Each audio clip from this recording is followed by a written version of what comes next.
Hello everyone. Welcome to the Lift Every Voice Awards Ceremony, recital and panel discussion of the 51st Fish-Off Annual Chamber Music Competition. My name is Scott Campbell and I'm the Executive Director. Thank you all so much for coming. We're really glad to see you here.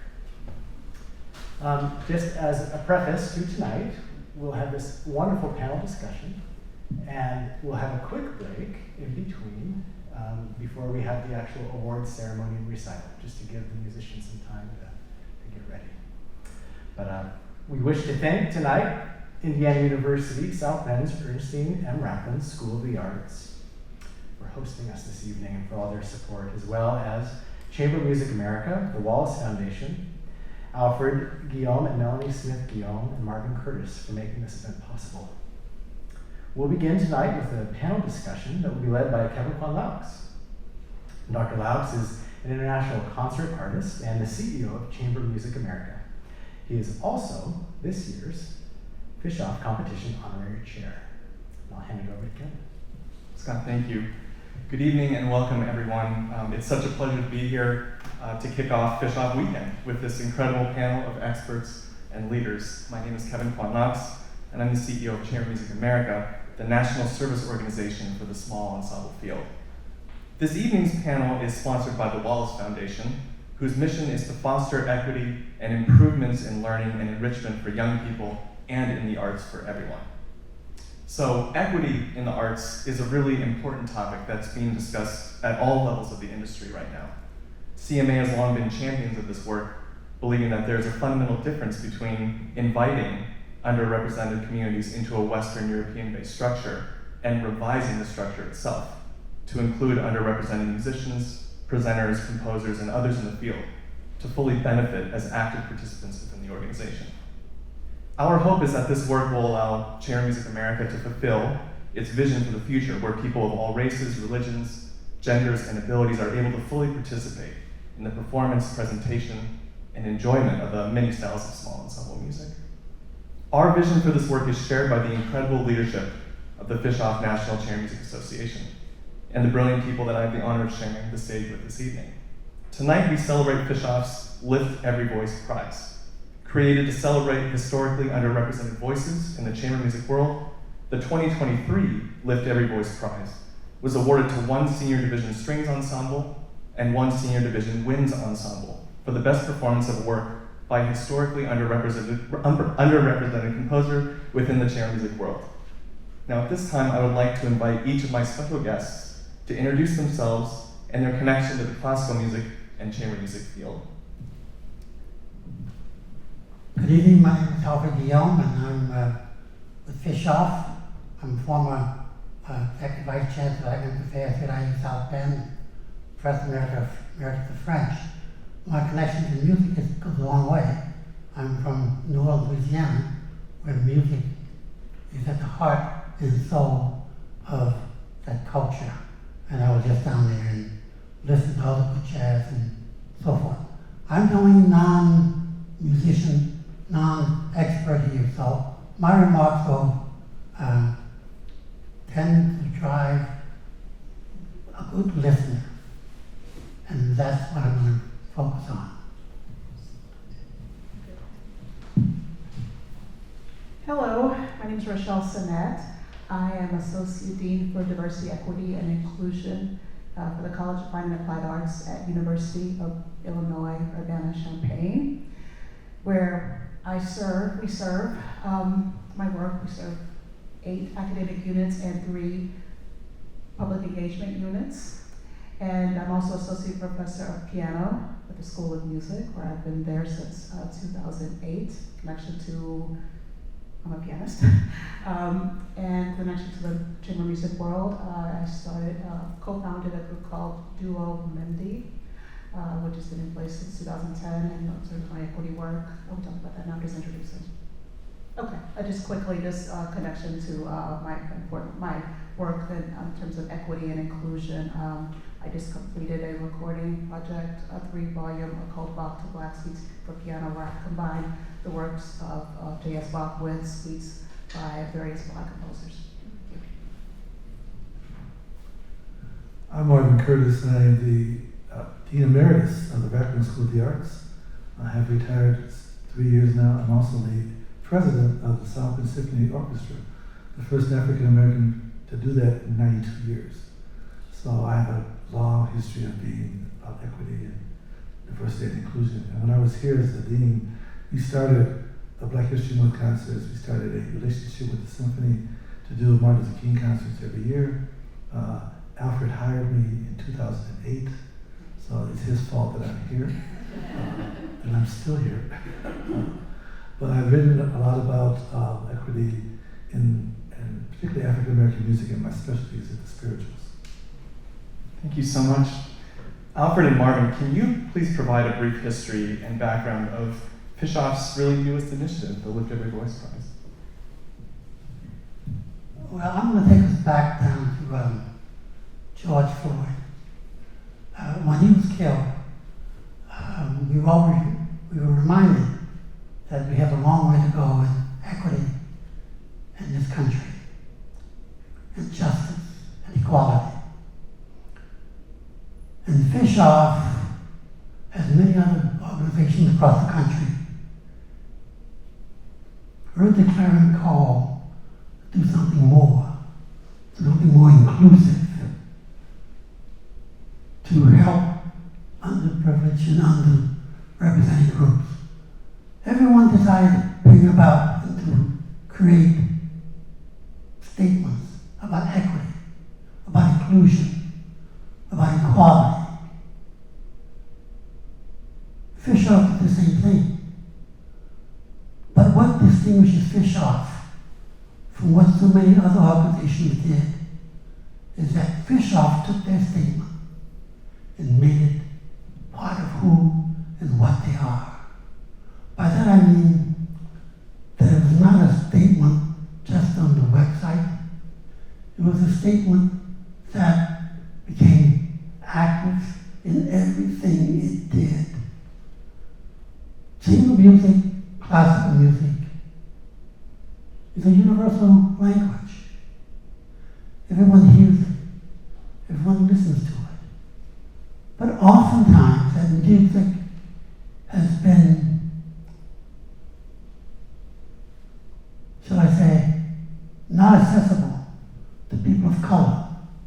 We've ignored those who perform the music, who create the music, and we've played the music that was old, dead, white men from across Europe.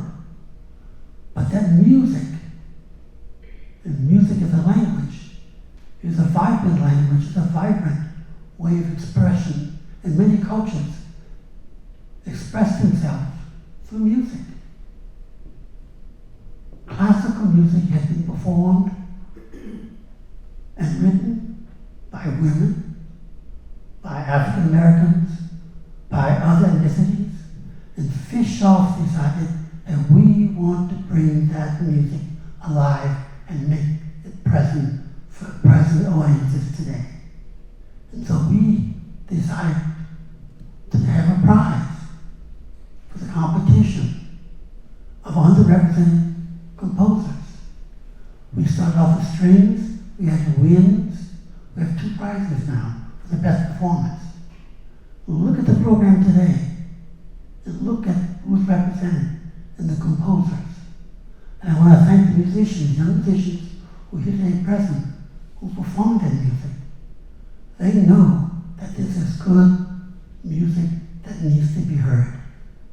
I have more to say about Fishoff a little bit later on, about how we could bring that music alive to the underrepresented groups, to our communities here in South Bend.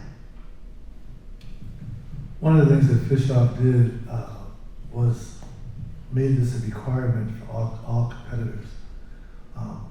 When we started having our discussions, I made it clear that it was important that it become part of the repertoire that's required of all students.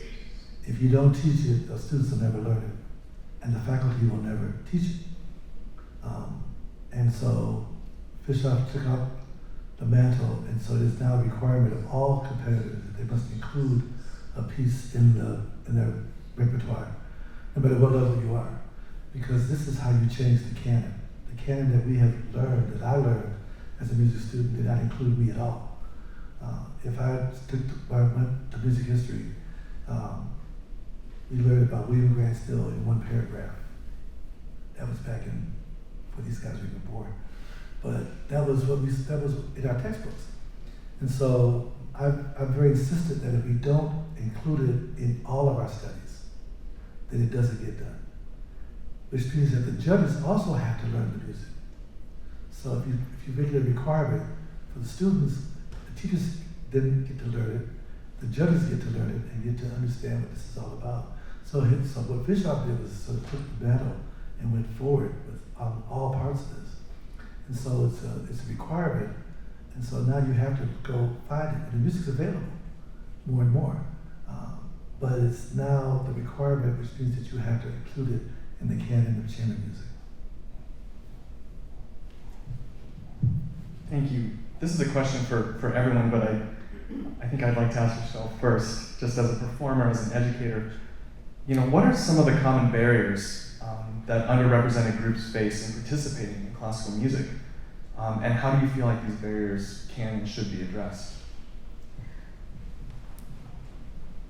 I remember when I first started, there was not a lot of representation. I certainly think it's better, but a lot of times young people want to see people that look like them, and so that's already a barrier, I find. You're also told that, generally speaking, because you are underrepresented, you have to work twice as hard, so there's already this sort of standard, or just the little, it's always the little things I found, whether it's going to, I remember competing myself, going to competitions where my father would take me, my father being mistaken for a janitor, or me being a patron, just myself attending a concert, someone sits next to me, I sit next to someone, and instead of starting a conversation, but it's more, are you a musician?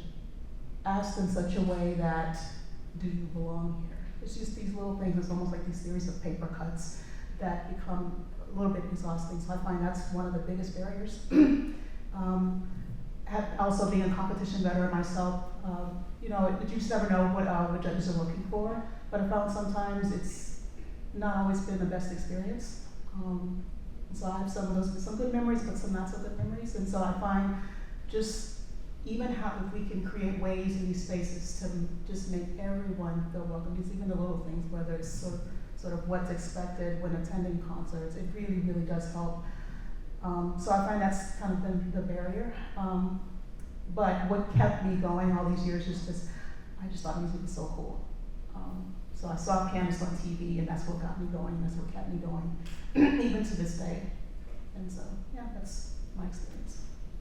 Thank you. Yeah, I think one of the barriers from underrepresented groups is that the music is played in concert halls. And oftentimes, that environment is foreign or strange or not even welcoming to people of color.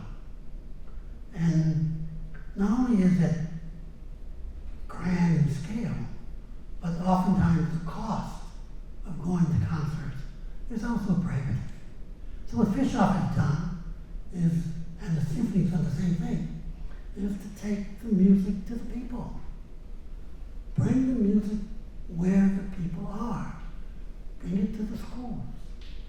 Fishoff, through his Same I Am program, through his Pac-Man programs, are bringing the music to underrepresented schools, where the students are, where you're playing in the churches now. Go where the people are, so that they can understand that this music does not belong to the majority group, but it's a language and the music that belongs to all of us. Take the music to where the people are. That will not only allow people to hear the music, appreciate the music, but also really want to be part of the music, and also to introduce students that they too can play the piccolo, they can play the violin, they can play the cello, they can do all these things because they see people, like you said, like themselves. playing the music.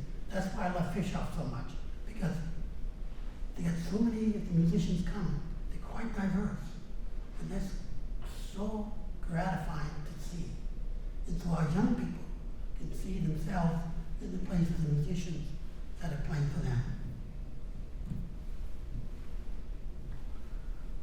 I think the other part of it also is having the music available. So when you go to a concert, and I was raised where you go to the concert and you get dressed up and you sit with your hands folded and you don't say anything. And you can sit through a whole Beethoven symphony and be quiet. You know, that's like 40 minutes of silence. And now, you know, you can clap between movements. But it's also about talking about the music to the audience. The conductors, the performers now are talking about the composers. They're telling stories about them. And so people get to understand who they are. And sometimes it's not the whole symphony, maybe just one movement or something. But it helps you to relate to what the music's all about. So you're not just sitting there going, what is this? And I think the other part of it is our public school system. We have an obligation to our students. And we've allowed politics, budget cuts, and craziness, I'll use that word, to take away the arts. And so kids don't grow up learning about music. They don't grow up hearing the music that's out there. And so there's this dearth that Fish Off is filling, that the symphony is also filling. Fish Off takes the music to the schools and the churches, and the symphony does the same thing now. We're performing not only in public schools, but we're also performing in schools where there are students who are incarcerated. We're doing that as well. We're also inviting people to our concerts who themselves have been incarcerated. We have a program at the symphony where we invite men from the reentry center to come. They love it. Most of these guys have never heard music live, never been to a concert hall, but we make them feel welcome. And that's part of it. It's not, as you said, when you with a picture sat out next to you and said, are you supposed to be here? As a composer, people when they see my name, sometimes, and they see me, they think, oh, you're the same person. Yeah, I am. That's it. No. And I walk in the room and why are you here? I wrote that piece of music. And it's not jazz, it's not gospel, it's not a spiritual, it's an anthem. And they assume because I'm black, I only write certain kinds of music. Well, that's not true. I don't play jazz. I was classically trained. And so changing that that whole idea of looking at somebody and assuming that they do one thing is part of this whole process. So now we're hearing music of different ethnicities. We're studying it more and more. But if the kids don't get it in the school system somewhere, they grow up without it. And I think that's one of the problems that Fish Off and the symphonies are trying to change. So I think it's a whole thing that we have to work through. But we've taken public school music we've taken music out of the public schools. We need to bring it back with a vengeance, funded so that students can get an instrument in third grade and learn how to play a clarinet or a flute or a violin, and not wait until they're older and they ask, well, what is that? Now's the time to teach them. And so for me, it's about getting kids involved at an early age, which gets adults involved at the same grade. So it's about bringing this whole thing together. You know, something that came up during our preparation for this panel was talking about using music as a catalyst for community building.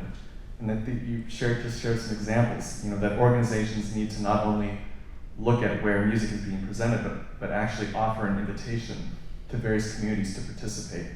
And I'm curious if you could share other examples from all of your experiences that might serve as inspiration for others when it comes to community building, when it comes to doing that kind of outreach that's really meaningful, entering into communities and offering that invitation.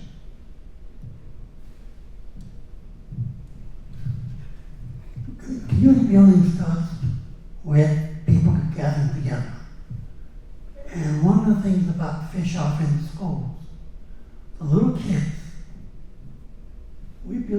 community with them. We're communicating with them. We're inviting them to participate in the music. The young musicians who come introduce themselves. They tell the audience, the little kids, what age they started playing their own instruments, and also allowing these kids to even touch their instruments.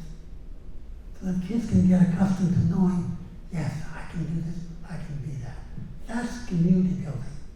Knowing that I too can be a part of something grand.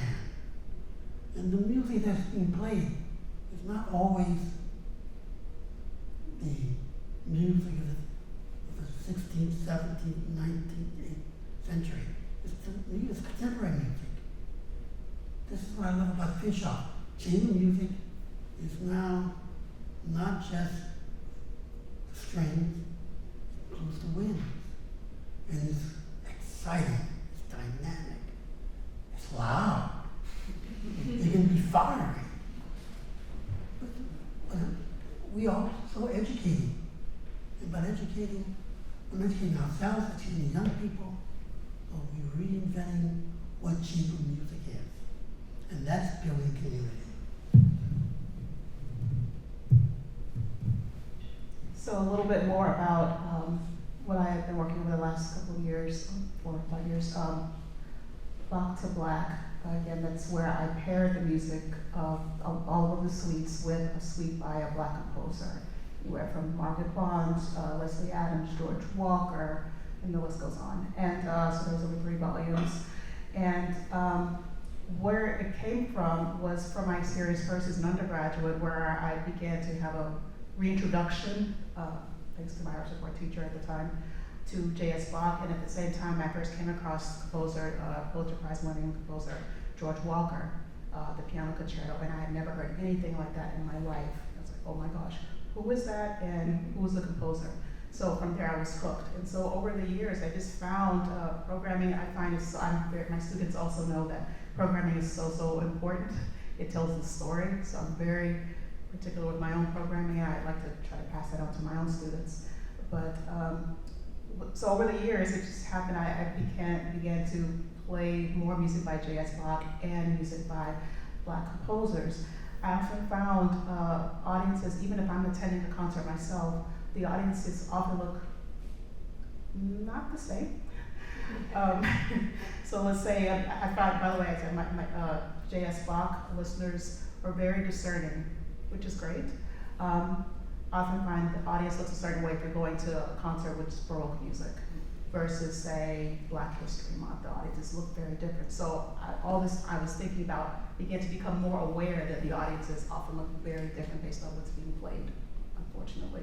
And so is there a way for us to put all this together? So that's kind of from years and years of thinking about audience engagement. And so how one example that stands out to me, I did a Bach to Black concert last year in Ferguson, Missouri, through Pianos for People, partnered with Bach Society for St. Louis. And shout out to Pianos for People if you're not familiar with their work. They're incredible in terms of the work they do and making sure that music, piano lessons is accessible to everyone. It's a wonderful organization. So I was thrilled to be able just to be there to present the concert, and I was also honored to have one of their students open for me. I've never had anyone open for me before. It was really cool. It's like, wow, this is so cool. But you mentioned about when to clap. This came up, and so I talked to the audience before each piece, and I said, "You feel inclined to clap?" They clapped between movements, and it didn't bother me. That it was fine. And a music educator came up to me afterwards. He's like, what are your thoughts about that? I said, it doesn't matter. The idea is to be able to create the space where people feel welcome, that classical music should be for everybody, not based on a set of rules on when to clap and when not to. One of the things that we've done with the symphony, which I'm very proud of, is we started doing a Day of the Dead concert 2 years ago. But we didn't do it in isolation. We did it with the community involved. Because I didn't know anything about the Day of the Dead. I went to see a performance in Austin, Texas, and was just blown away by what they were doing. So we actually hired a mariachi opera singer, which I'd never heard of. She was wonderful. We hired the mariachi band, and the symphony played along. And we opened it up to the community, particularly the Latin community here in South Bend, in the concert hall that most of them had never been in before. We had 1,300 people every year have showed up for a free concert. Families, mother, father, grandmother, grandfather, listening to music that they grew up with.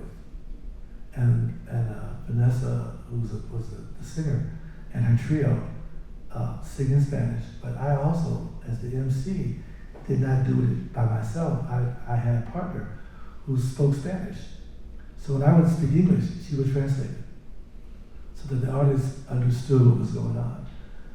I thought this is real stupid if I was going to do a concert for the Day of the Dead and I was the only one that was speaking. I don't speak Spanish. But you have to include the people of the community. And so next year for the symphony, we're making our website into Spanish as well as our programs. You can't invite people to come and not speak their language. And that's part of this whole thing. When Fish Off goes into the schools, you know, the kids are there and they do music. They talk to the students and they let them, you know, like we have to sit, play with the instruments when I play with them, but not to touch them. But there are programs that I think we can do with the community. We, when I first came as dean, Alfred said to me, I want the symphony to play on the campus. So we devised a concert. It was our Martin Luther King concert, and the symphony would come to our campus every year and perform. And now we did the concert downtown, and we decided that it wasn't really working very well. So we decided to take the smaller ensemble to the black churches. So we do that. And we do it for 3 nights in a row. And it's either one of our chamber ensembles, either the woodwinds or the strings, or larger, smaller ensemble. But we take the music to the people.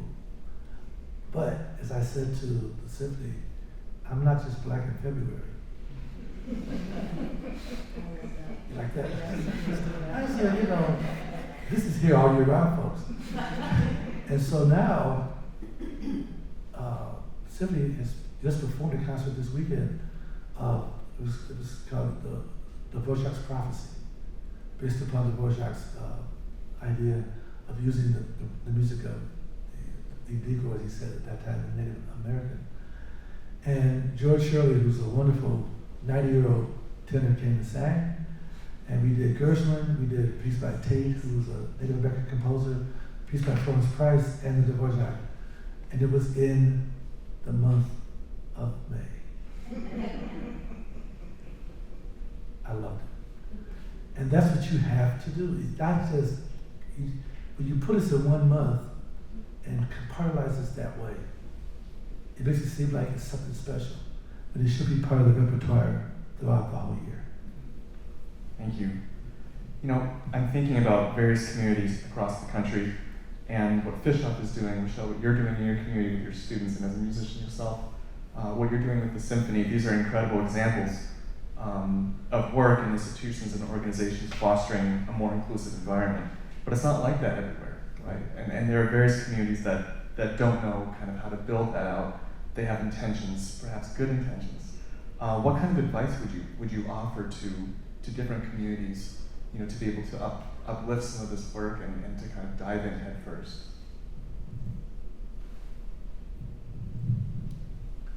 First of all, you have to have an interest in the community. You got to be part of the community. You got to make that community your own community. And what Fish Up is trying to do is to make the people of South Bend in the area understand that there's a gem, and there's a jewel, and there's a priceless treasure right here in our community. You know, there's a lot of division in our communities across America today. And one of the ways we can bring us to common understanding is to bring us together through music. Music communicates to each one of us in different ways, but is a way that unites us as well. listen to Bach, or I can listen to Wynton Marsalis. I feel a connection to a broader community. And one of the what I fish off in the music that we've been playing is the lift of your voice. There's a fusion of jazz and classical. There's a fusion of folk and classical. There's a fusion of Asian music and classical to create a new language, a new way of communicating, a new way of understanding who we are, and a new way to understand that we all share a common humanity. I'm glad you mentioned the word intentions. This word comes up a lot in my work. I always like to say that it's, intentions is one thing, but impact is also something to consider. Because many people, when you go into communities, people, myself as well, have dealt with a series of paper cuts, as they say. And so trust is eroded. And so how do you rebuild trust? I always say, by continuing to by showing up, by continuing to show up, follow up, also acknowledge. I find myself in my work saying this all the time: acknowledge, follow up. And sometimes that's really, really hard to do because it gets very, very uncomfortable. And so in those moments of discomfort, that's where you keep following up. And that's how you start to build trust, is what I would just say.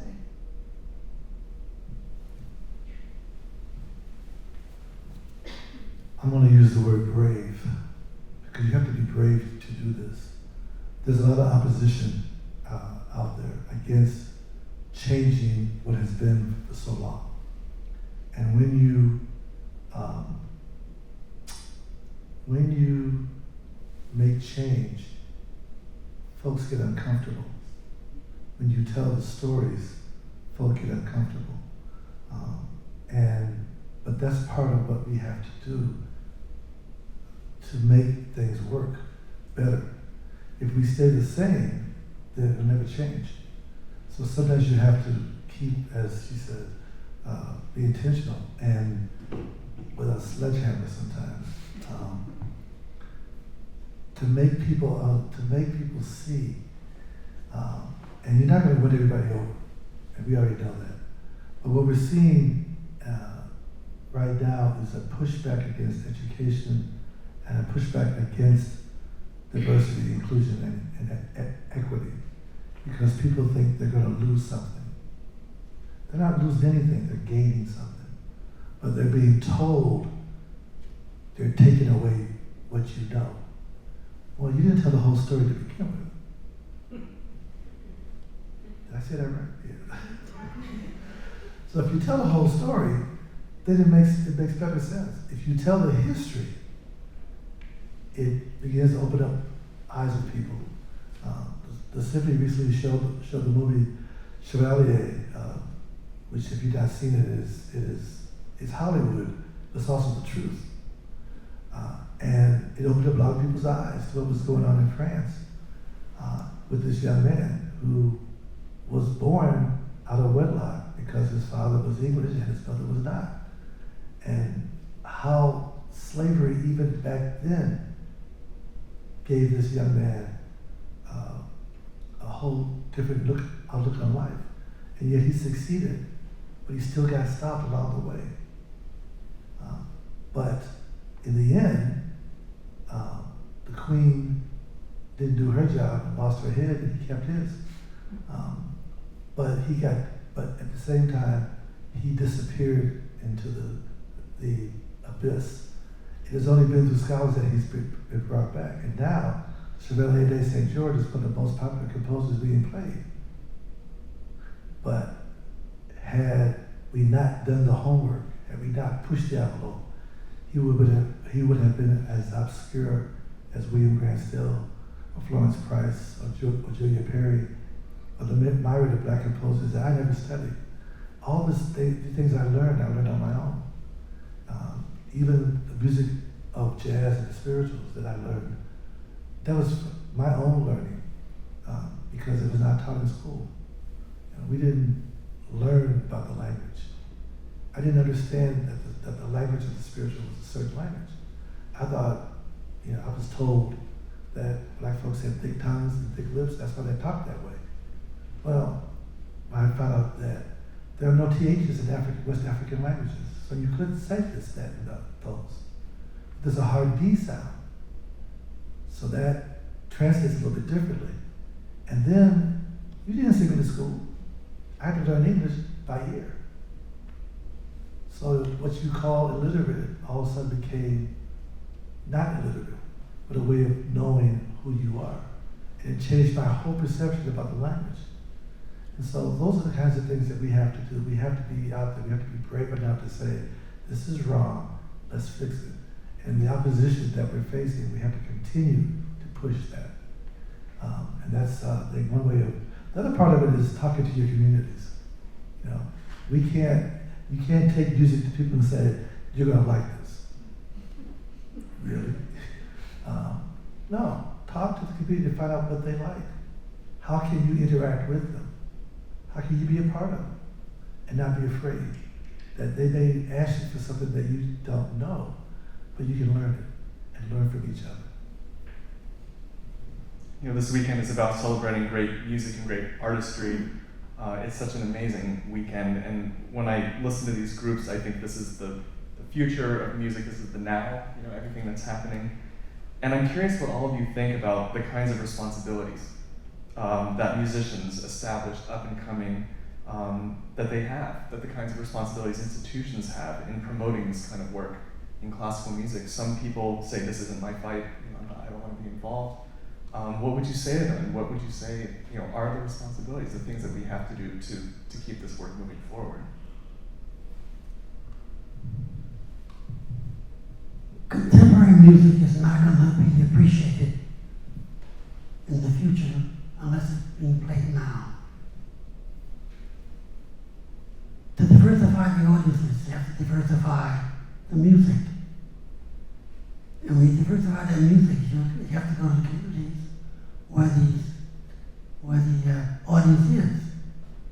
That's how you get the audience of the future. But you have to be intentional about it. But you also have to be a good listener, as Marvin said.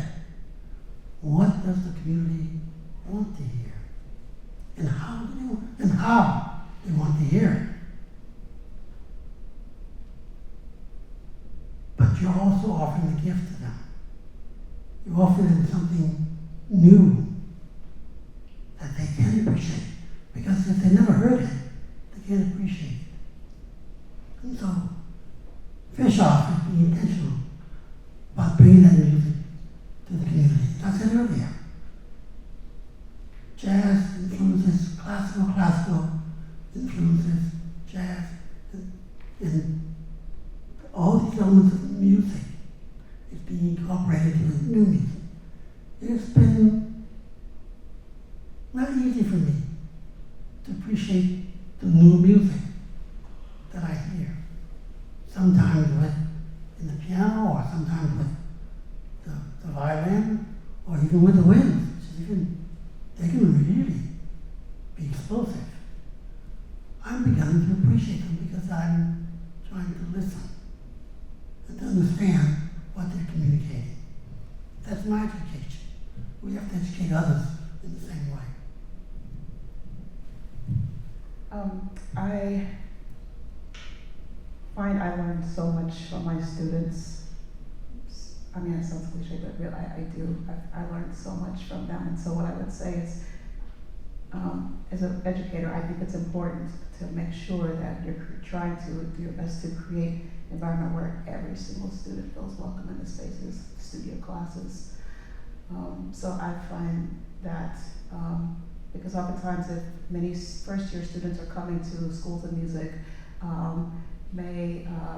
and if they feel like they maybe feel intimidated, and you do your best to find to make sure you create those spaces where they feel welcome. I'll just also say something about chamber music that I was going to say earlier. So I started my experience with chamber music first started me playing in the church. I'm from Southeast Texas, parents are from Louisiana. And so grew up playing in church when I was very small, give you the hymnal, but eventually I just got tired of turning pages. So I'm just, no one's around, and a lot of times I grew up in a Black church where, it's called learned by heart, it's kind of considered a thing. So I just rationalized, okay, I don't have to use the music if I don't have to turn pages. So it became more of a matter of convenience. So I stopped using music. So that's, so my group Duo Mendi, we play music from memory. But that's kind of where it started, where I was young, where no one's around to tell me that's weird. It wasn't until I got older that's weird. You're playing this music from memory. But I would also say, just even as we're challenging notions on what's expected with chamber music and how we approach it and how we perform it, how we think about it, it's also, I think that's important too, that we foster that. I'm going to go back to the canon for a minute because I think that's an important part of it. What we teach our students who are going to be future teachers is very important. And if we don't include this in their education, that they can't teach it to other people. And our music textbooks don't include us, not only African Americans, women as well. Hispanics, Latinos are not included in those textbooks. And so when you go into, and I taught kindergarten through 12th grade, and I remember all the best lessons I ever taught started with drumming. Kids love to bang. And you can create multi-layers of rhythms to teach them the elements of music. And one of the things that I did when I was teaching high school was I taught the kids about the elements. But then I had them bring in music that they liked and explain to me why they liked that music using that terminology. And I never said to a kid, that's bad music. Even though it was sometimes. But I said to them, that's not my taste, but if you like it, go for it. But use the terminology to explain why Purple Rain made you happy. And they had to use those terms, rhythm. Everybody liked the beat. Well, that's not just the beat, let's talk about this. But in using that, you expose students to terminology, but you also get thinking about what they like and why they like it. And I think and I wasn't taught that in school. I saw what the students were not, because most kids in general music classes are there because they have to be there, and they don't want to be there. So you have to make it so that it's fun, but also a learning experience. So part of our education of our teachers is to get out of teach them 4/4, 3/4, that kind of stuff, and let them use the music that they listen to without our judgments on it. Everything that Bach wrote is not a great piece of music. I've played a lot of Bach. Anything Beethoven wrote wasn't great either. But we have to also remember that when they wrote that was contemporary music at the time. That was the music. And we look at it now as, that's standard. But back then, that was new stuff. And so we have to look at music as, how do people relate to it? What makes jazz? What makes Beyonce sell millions of dollars worth of tickets? And I'm not going. But this is what the kids listen to. So let's take that music and analyze it. Let's look at it. Let's talk about, and also remember that music today is not just audio, it's visual. I still have 45s in my house. Some of you don't know what a 45 is, but that's what we grew up on, And all we did was listen, but now you can see it. And it's a whole different ballgame these days. So we have to change our education system to also be contemporary to what our students are learning and listening to, so that they can then understand that the same word rhythm in Taylor Swift also is rhythm in Tchaikovsky. It's just a different form of it. And how do you make that work? So part of that is becoming a better educator for ourselves, but also going back to what our students are learning. We took the arts out of our schools, and the arts need to go back into our schools. There are schools where kids don't get music at all for to their primary grades because the school district or the principals decided that's not important. So we've taken our creativity and replaced it with test scores. A test score does not tell me who I am, but my music does. And that's a big change. Something I love about Fish Off is the different music that we get to experience throughout the weekend. And for me, when we talk about context and being an individual, I think about actually the saxophone quartet. It totally changed my perception of what chamber music can be, because these ensembles are usually transcribing, they're composing, they're improvising, they are incredible musicians, and there's incredible artistry built into the tradition of saxophone quartet that I was totally unaware of until Fish Off last year, when I heard some of these quartets playing Mendelssohn quartets and Art of the Fugue and things that I knew note for note, and it was just mind-blowing. And I was so in awe of the courageousness and the bravery of these ensembles to say, yeah, we can play this, and we think we can play better than the traditional string quartet. This is what chamber music is to us. I think there's something really special about that. I'd like to pause for just a moment. We're running out of time, but I'm curious if anyone has any questions. It's a rare treat to have experts and leaders like this in one place gathered, and they have so much knowledge and insights to share. And I'm curious if anyone has any questions they'd like to offer. Maybe? Sure. Well, I just wanted to comment that I do feel like the South Bend Symphony has been hitting it out of the park with its programming the last couple of years. And I have come to the point where I'm excited about the 21st century music and underrepresented much more than the canon stuff that they tend to play in the last half of the concert. And so I don't think it takes a lot of exposure to be able to appreciate things you've never heard before. And so I'm just wondering, I think audience education is probably a big part of that. But, and I think educating kids from a young age is really important for that as well. But I'm just wondering, where do you see classical music in 10 years, 20 years, whatever, down the road? I hope it's still around. But I do hope that the new music by women and the music by African Americans, Hispanics, and Asians, all that new music will become a regular part of the canon, not just something slipped into the canon. And that's what I can see more and more. And one of the things I like about Fish Off is we doing it. We're creating it. We're making it happen now.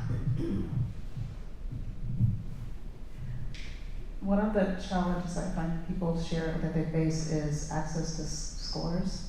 So in 10 years, I would love just it to be a place where, there's so many recordings of Beethoven, JS. I say JS because I think CPE was a cool guy too. But anyway, I would love to see, more than one edition of Samuel Coleridge Taylor's music, or Margaret Vaughan's, or Florence Price. Florence Price has only just had a recent awakening, even though people have been doing scholarly work for years. I think Sherman acquired the rights, I believe, within recent years. So that's really cool. And we have more editions, and oftentimes music is being analyzed at conferences. Will be great to have people pick apart this. Why is this measured this way? That's Coleridge Taylor or Amanda Aldridge. Why do we do it? In the same way we think of things in scholarly ways with the canonic composers. I would hope that in 10 years, I'll just an example. 2 years ago, the Symphony did a program called The American Composer. It featured 3 works of African American composers, but the concert was called The American Composer because they were all Americans. So it would be nice not to have to do, which we're doing now, black music only do in February, to celebrate, now's that time. No, that the repertoire, and we're beginning to see it now more, is universal. So that, like, as in Fish Off, when we decided that everybody had to do something of an unrepresented composer, is we hear it. But we not only do we hear it, we hear new works. We hear more of them. The chamber music that I grew up with was all strings. I heard enough highly string quartets in my life. To hear saxophones, to hear trumpets, to hear ensembles that are combinations are even better. So I'm hoping that not only does the music change, but our concepts change. That we look at classical music as something that's not just compartmentalized in this time period, but that the music of today is being written is also done. And you have to just teach it. You have to teach it. You have to learn it. You have to be open to it, just as we were as kids. You know, the first album my mother bought us as kids was Messiah. I had no idea what I was listening to, but she played it. I've done Messiah as a conductor too many times, but every time I hear the Hallelujah chorus, it moves me, because I heard it as a kid, and it's embedded in me. And so unless we expose our students and ourselves to new things, we're going to be stuck doing Beethoven's Fifth forever. And that's all right. But how many times can you hear Beethoven's Fifth? You know, we all know that little thing. But we have to move on from that. And Beethoven's Fifth was contemporary when he did it. So this is what I think we're in for some really treats as we are exposing, and new composers are coming along, younger and older. We're writing things that they're feeling now, and we have a chance to be exposed to all of that. I like that when we are talking about the future and the future we want to see, we're talking about very human things, connecting with communities, listening to communities, being open, generous, being courageous, brave. These are all human qualities that we all share. And so I think that when I think of the goals themselves, they can feel very overwhelming when they're united and kind of coming from this place of shared elements that resonate with all of us. It doesn't seem as scary somehow. It seems achievable in a lot of ways. Well, I think we're out of time. You know, we're getting ready for this incredible concert this evening. I just wanted to invite the panelists to say maybe one last thing, just like some words of wisdom, something you'd like to pass along to the audience here and to the national audience that will be listening to this broadcast later. Well, the Elizabeth Voice Prize will be awarded again next year. So bring 3, 4, 5, or 6 of your friends with you next time. One of the things I've enjoyed about my work as Associate Dean is I've enjoyed connecting with not just musicians. So I would say it's not to bring people that maybe, bring musicians, bring non-musicians. Music is music. I'm going to use the word be brave. Be brave when you have a chance to help change somebody's life through music. And the last word I want to use is creativity. We cannot lose that part, and we're on the verge of losing our creativity. We can no longer just teach to the test. We need to teach so that students and adults begin to think and make rational decisions again, and use those juices to create some wonderful things. Thank you very much.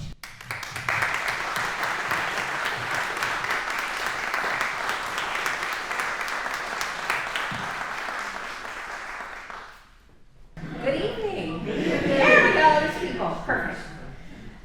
Welcome to our wonderful Louise E. Adicott and Yatish J. Joshi Performance Hall here at Indiana University South Bend. It is my pleasure and honor to welcome you to this evening's soiree of music brought to you by the Fish-Off National Chamber Music Competition. I'm Susan Elrod and I'm the Chancellor at Indiana University South Bend. I think as everyone in here knows, the Fish-Off National Chamber Music Competition's annual Lift Every Voice Prize was created to celebrate historically underrepresented voices in the chamber music world. It was generously established by IU South Bend's very own Professor Emeritus and former Executive Vice Chancellor for Academic Affairs, Dr. Alfred Guillaume and Melanie Smith Guillaume, and Dean Emeritus Marvin Curtis, who, if you were here for the panel, you heard from both Alfred and Marvin. We're glad that they're still here and part of our community. Here at IU South Bend, we value our partnership with the amazing organization that is the Fish Off. It is organizations like Fish Off that make this community such a special place, and not just locally, but nationally and internationally recognized. We share with the Fish Off a commitment to the creative and musical arts, so this evening's event and our partnership are a perfect match. I hope you enjoy this evening of amazing performances by these very talented musicians. It is now my pleasure to introduce Scott Campbell, Executive Director of the Fish Off National Chamber Music Association. Please join me in welcoming Scott.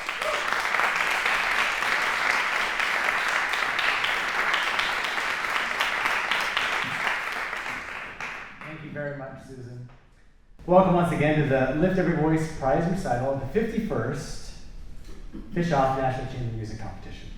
We're very grateful to Indiana University South Bend's Ernestine M. Racklin School of the Arts, to Chancellor Susan Elrod, and the amazing staff here, including Eva Cavadini, Sarah Brubaker, Conway Jackson, and our amazing board member, Jill Piran, who's the Executive Vice Chancellor for Academic Affairs. Thank you. We would also like to thank Chamber of Music America, the Wallace Foundation, Alfred Guillaume and Melanie Smith Guillaume and Marvin Curtis for making this event possible. Thank you very much.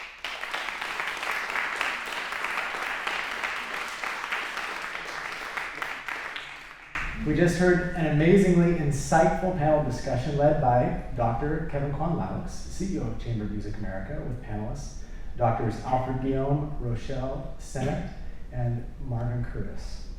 The Fish Off National Chamber Music Competition hosts the annual Lift Every Voice Prize to celebrate the work of historically underrepresented composers in the chamber music world. The prize is awarded to one Senior Division Strings Ensemble and one Senior Division Winds Ensemble for the best performance of a piece by a historically underrepresented composer.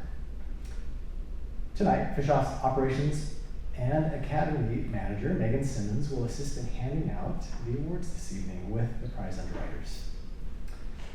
So, the Fish Off National Chamber Music Competition's Senior Strings Lift Every Voice Prize and $1,500 award is underwritten by Alfred Guillaume and Melanie Smith Guillaume. Alfred, Melanie, will you please come down and help us hand out the prizes?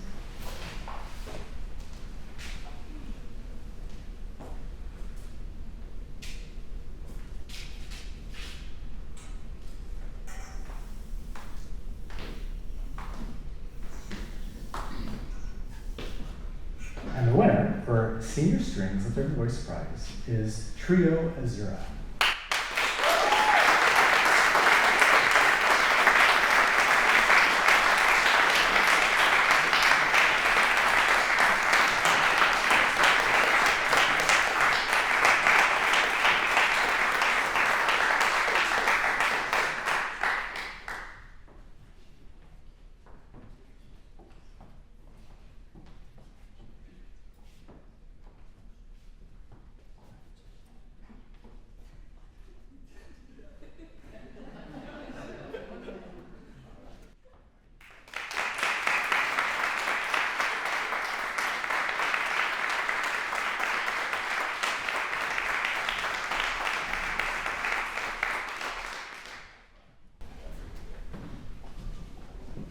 The Fish Off National Chamber Music Competition's Senior Wins Lift Every Voice Prize and $1,500 award is underwritten by Marvin Curtis of South Bend, Indiana. Marvin, please come up and help. Thank you so much. And the winner is Pulse.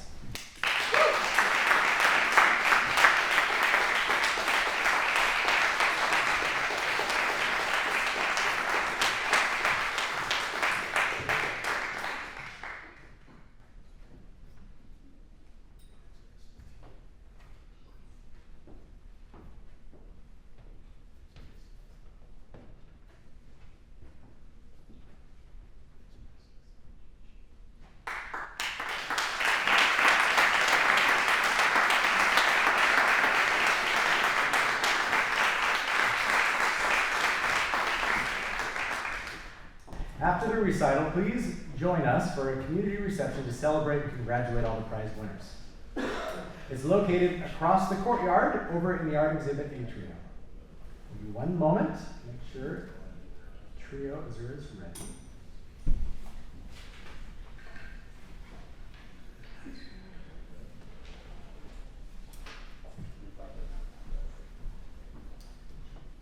And now we're ready to begin the Lift Every Voice recital of the 51st Fish-Off competition featuring the prize winners of Lift Every Voice Prize, Trio Azura and Pulse.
everybody.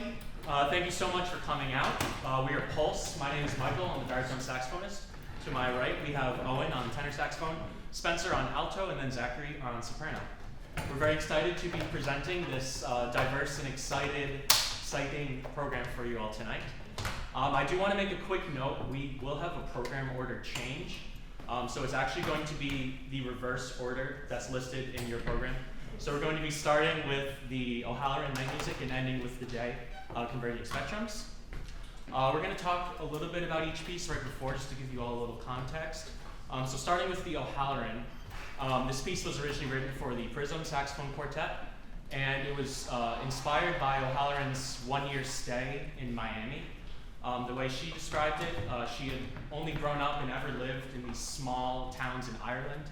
And then when she landed in Miami, she was just taken aback by the cultural differences, and everything was different there. The first thing she noted was the humidity, and then just the nightlife, the different types of music, the different types of people that she saw, sounds of the ocean. And so all of this is included in this piece, and it's one that we've really taken a liking to. Once again, this is night music, M. O'Halloran.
Michael said, that last piece was Emil Halloran's Night Music. This next piece we will be playing is Arturo Marquez's Danzon No. 5.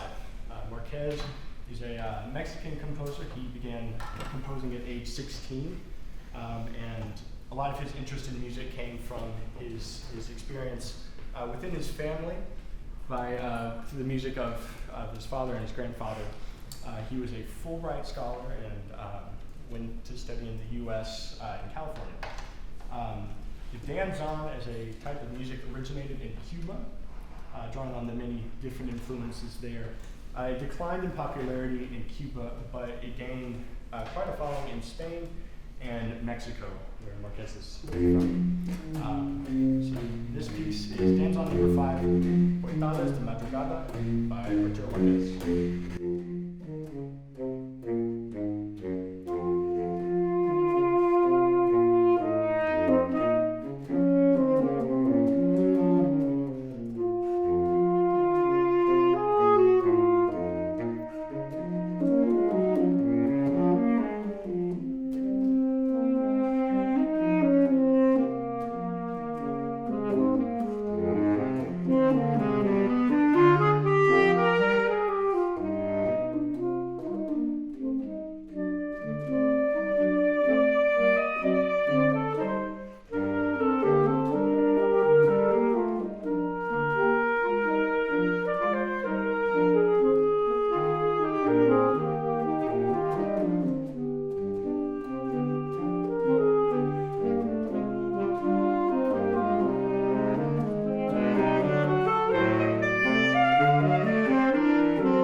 Thank you all again so much for being here.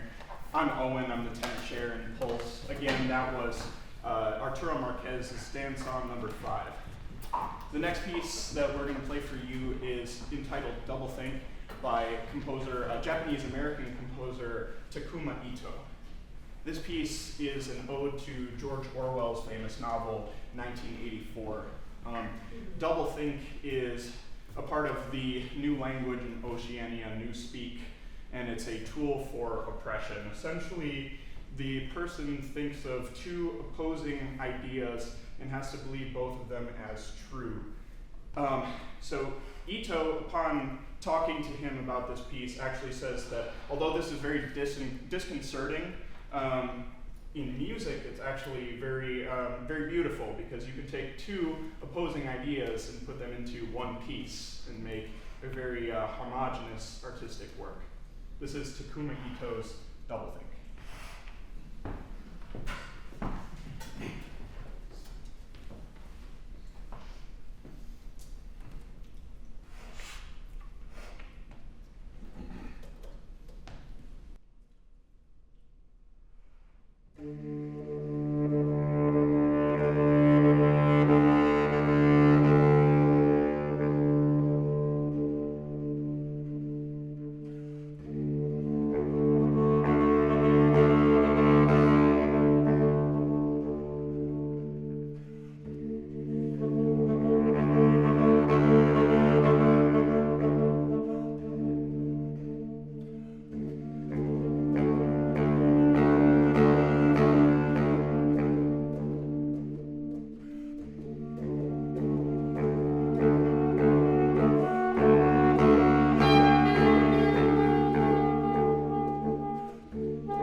for being here tonight. We've had a wonderful time sharing this music with you, and we really hope to meet and connect with you out after the performance at the reception.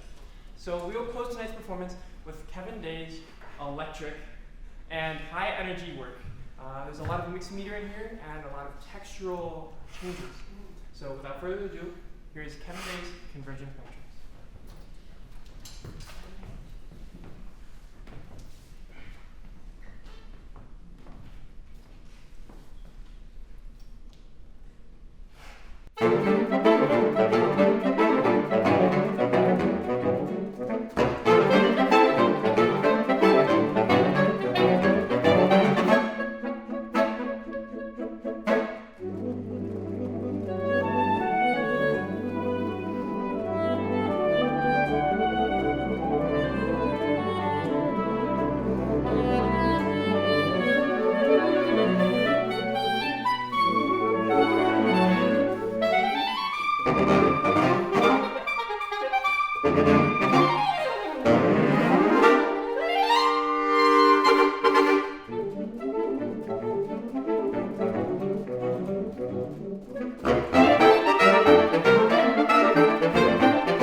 Thank you all so much for coming out, and thank you so much to the South Bend and surrounding community for creating this wonderful gym that is Fish Off. Please join us for a wonderful reception that will be across the courtyard, and